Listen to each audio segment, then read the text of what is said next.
before we kick off today's video, Marvel Midnight Suns, a game released in 2022, is now free for a limited time on the Epic Game Store. This is a console game. This is a PC game. You can get it for free on your PC if you just download the Epic Games app launcher, or like the Epic Games Store, like this, sort of like the Steam Store.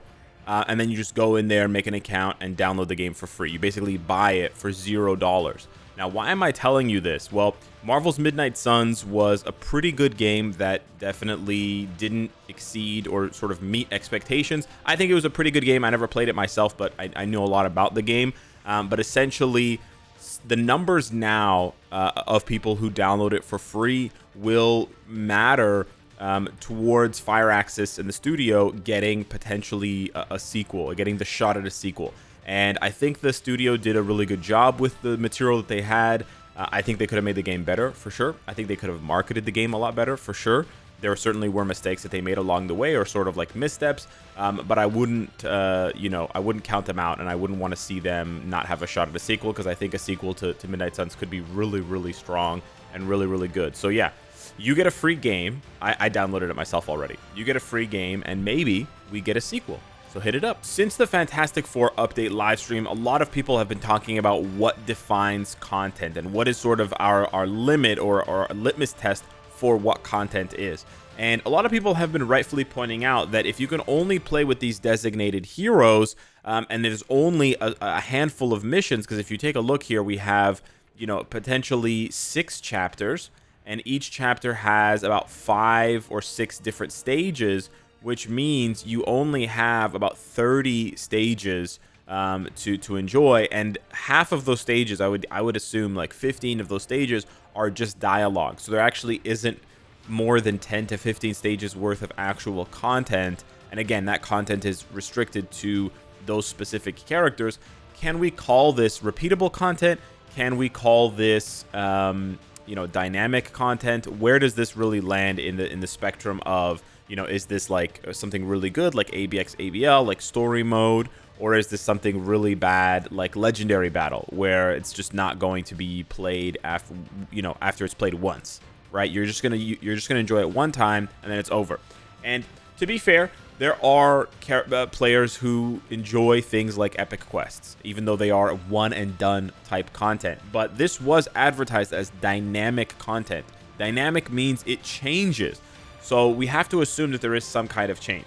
But in any event, it got me thinking, what does this game really need? If this game does indeed need more content, what does that content need to look like? Does it need to look like more story mode chapters with tier 4? Like, is it just about the rewards, right? You want me to say the word tier 4? Or is it about something else, right? Is it about getting another chapter of Dispatch where you can get passive tier 4 rewards there? I said it again. Or is it something else? Again, I do think that players want to get tier 4s faster, and they want more game modes that have tier 4 materials. I totally understand that, and I'm not disagreeing with you. Don't take this as like me disagreeing with you or being sarcastic. I'm just I want to widen the conversation is all I'm saying. What I'm saying is I'm not so sure that just asking for a new Dispatch chapter or a new story mode chapter with tier 4 materials, I'm not sure if that is the answer to the content that Marvel Future Fight needs. If that's the question, if the question is what content does Marvel Future Fight need to continue to engross existing players and to draw in new players, what content does it need? I don't think it needs content that gives you tier 4 materials. It would be nice, tier 4 materials would be nice, but I think you actually need something else. And what I think you need is more content like this. More content where you are restricted and required to use a specific subset of characters, and the content is rewarding and engaging. And now I know by saying this it sounds a lot like I'm describing Multiverse Saga. Alex, you're talking about, or Cynicalex, you're talking about content where you have to use specific characters like the Fantastic Four. There's a specific restriction on the characters that you use, and you get rewards for it. Okay, I know that that's what it sounds like, but hear me out. When you give players a puzzle like this, where you're looking at superhero, alien, male, you get the players excited for the future just by default, even if you currently have an answer to that question. So we're going to go and filter by alien, superhero, alien, male. And now you're looking at this list of characters. And you know what? There could be more. There could be characters they haven't released yet, for example. But you're looking at this list of characters and you're like, huh, what could happen? You know, could they tier 4 Ares and do like a Hercules update? Are they going to tier 4 Icarus and bring him into PvE? Or Kingo and do an Eternals update? You know, are they going to go back and double down, triple down on the Guardians of the Galaxy stuff and give Groot a tier 4 because there's so much synergy and buffs between the Guardians of the Galaxy members?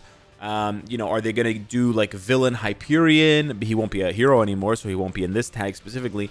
You know, update. But you see what I'm doing, right? What I'm doing is I'm imagining what could be with what we have. And that's a really powerful effect.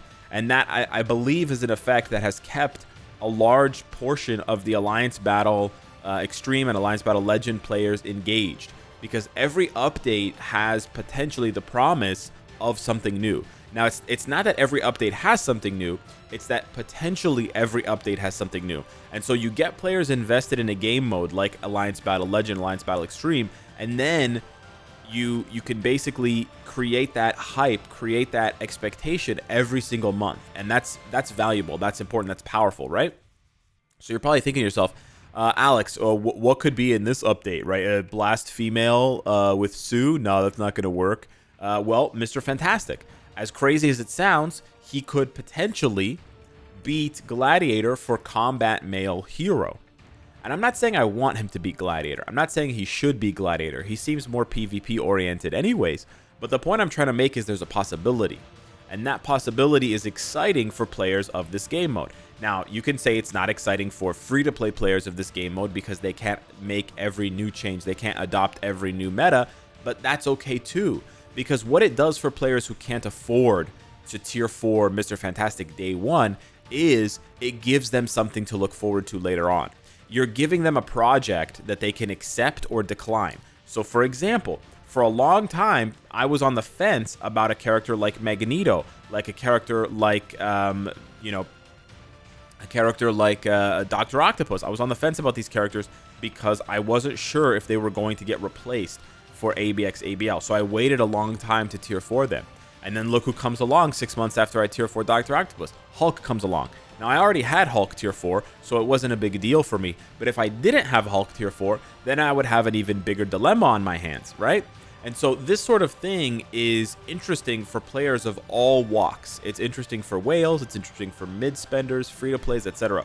So what I'm saying is essentially pretty simple. We need more content, or we need existing content to adopt this model right here, where you create a list. Okay, and this is where it's very important, and this is what the devs really need to understand. They need to create a list where it's 1 week or 2 weeks or even 3 weeks long, and they establish the list in advance. Maybe the list never changes. Maybe the list changes every year. I don't know, but it should be over a very long period of time, right? A year or more. In this case, the ABX ABL lists have never changed. But the point is that there are unique and varied restrictions, requirements, right? The requirements are varied. They're not the same every time. And even with ABX ABL, there's a lot of overlap, right? Because speed female heroes get repeated a lot, or speed female humans get repeated a lot. And so Luna Snow is allowed to take up a lot of time. But they could even improve on that model by reducing the number of times that a character is featured.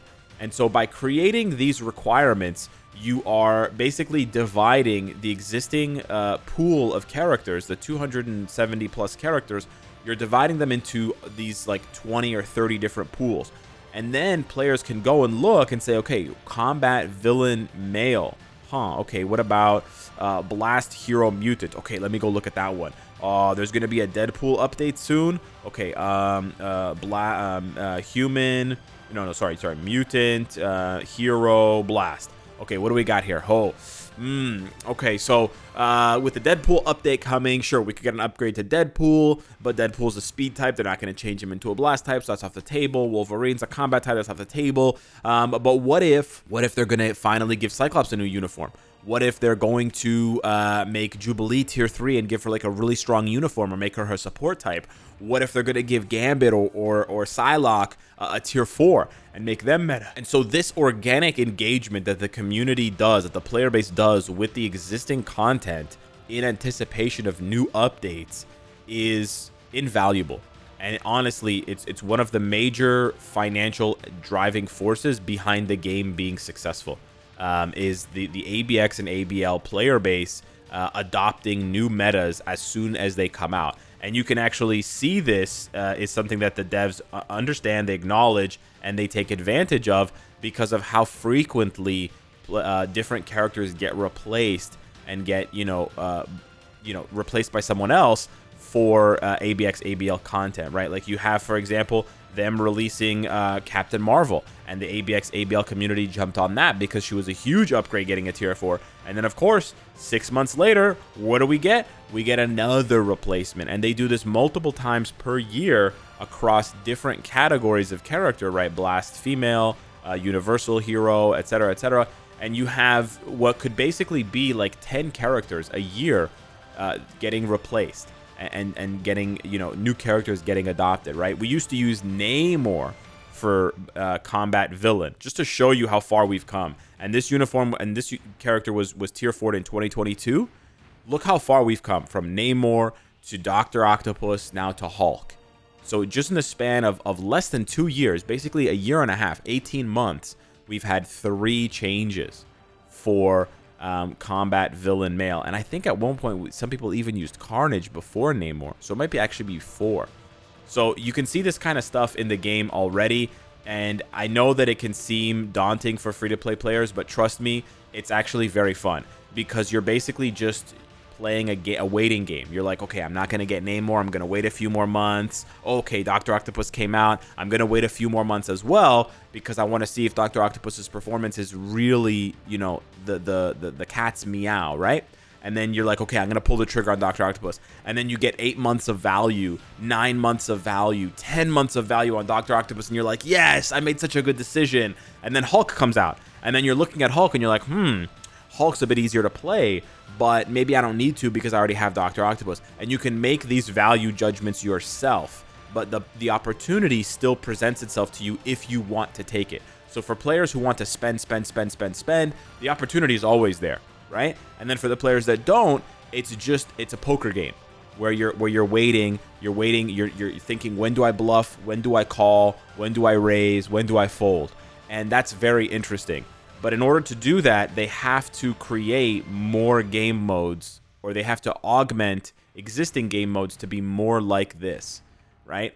And we can see a sort of failed, in my opinion, a failed attempt at that with World Boss. I did want to highlight this before I wrapped up the video, where I think they wanted to emulate the same sort of thing with World Boss, where they created requirements, but unfortunately the requirements are just not very compelling because most players just do this. And there's no requirements. Bye. When you can bypass the requirements, then they don't really exist for the majority of players, right? Because I don't want to care about it. I'm just going to play stage 9. And because the developers have not demonstrated enough, right, and clearly enough and concretely enough that you get better rewards by doing higher stages, right? There's only the personal sense of achievement and the personal sense of like, man, I did it, to drive players to climb. And I don't even care. I haven't even gotten to 99 null. I don't give a shit because it's pointless. And I know it's pointless, and you know it's pointless. Whereas with ABX ABL, I don't have a choice, baby. If I want to engage with this, I have to build a superhero alien male. I don't have a choice. I can't skip and change it to no restriction and just use whoever I want. That was this day. That was ABX, and I did use Magneto, but you sort of get what I'm saying. You can't give players an out to have no restriction and give them similar rewards and then expect them to engage with the content at a high level and engage with the content with difficulty. Like, imagine, for example, in story mode, if instead of having the required characters every month, they just said, okay, if you use the required characters, you get a little bit more reward, but you can get the same reward if you just use any 3 characters. That would hit their financials so hard, because so many players would be like, okay, I'm not going to transcend or tier 4 or transcend or tier 3 any of these characters. I don't have to. And that's the thing. I don't have to, right? And so you have to push players to, and you have to give players a reason to build up more characters. And the way that you do that is by embracing this content and by adding content with these requirements and these restrictions and this sort of pattern. You have to add this to other game modes, add this to PvP game modes, add this to PvE game modes, and do it in a meaningful way, right? Copy and paste your own ideas, because this one was a banger and is a banger. Anyways, that's my take on it. Hit me up in the comments down below. Let me know what you think. Thank you so much for watching. Smash the like button if you enjoyed the content, and I will see you in the next one. Take care.